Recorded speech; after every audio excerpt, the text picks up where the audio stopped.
बिस्मिल्लाहिर्रहमानिर्रहीम। अस्सलाम वालेकुम नाजरीन। आज मैं बना रही हूँ शामी कबाब वाले सैंडविच।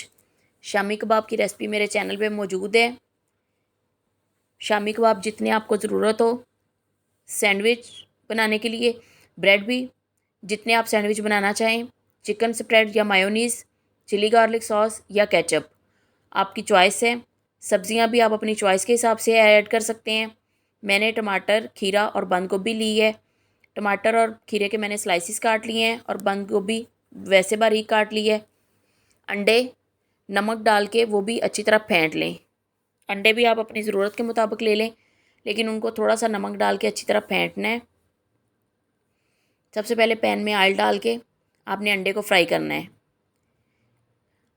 अंडा आप चाहें तो दोनों तरफ से अच्छी तरह फ्राई भी कर सकते हैं, अलहदा से फिर आप उसमें सैंडविच में ऐड कर दें। मैं इसी तरह ब्रेड ऊपर रख के तो इसको बना रही हूँ। आप ज़रूर बनाइएगा, ट्राई कीजिएगा, मुझे कमेंट्स में बताइएगा कि कैसे लगे आपको। आपको मेरी रेसिपीज़ कैसी लगती हैं, मुझे फ़ीडबैक ज़रूर दिया करें। इसको एहतियात से इसकी साइड चेंज करें। यह ऑप्शनल है, ये आपकी अपनी मर्ज़ी पे है। आप अंडा अलहदा से फ्राई करके भी रख सकते हैं इसमें। अब दूसरी तरफ से स्लाइस सेके जाएंगे। इस साइड से अंडा लग गया है, साथ अंडे को अच्छी तरह पकाना है, कच्चा ना रह जाए। अब इसके ऊपर आप चिली गार्लिक सॉस या केचप एक साइड पे वो लगाएं और उसके ऊपर शामी रख के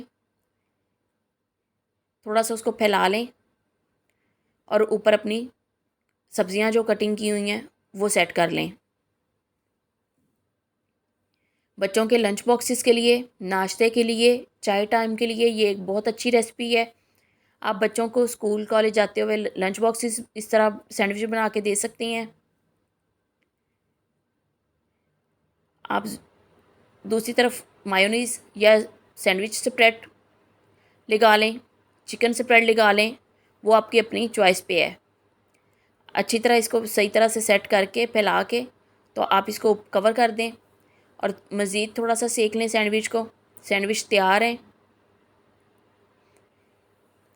केचप या चिली गार्लिक के सॉस जिस चीज़ के साथ भी आपको ज़्यादा पसंद है सर्व करें। ज़रूर ट्राई कीजिएगा। अल्लाह हाफिज़।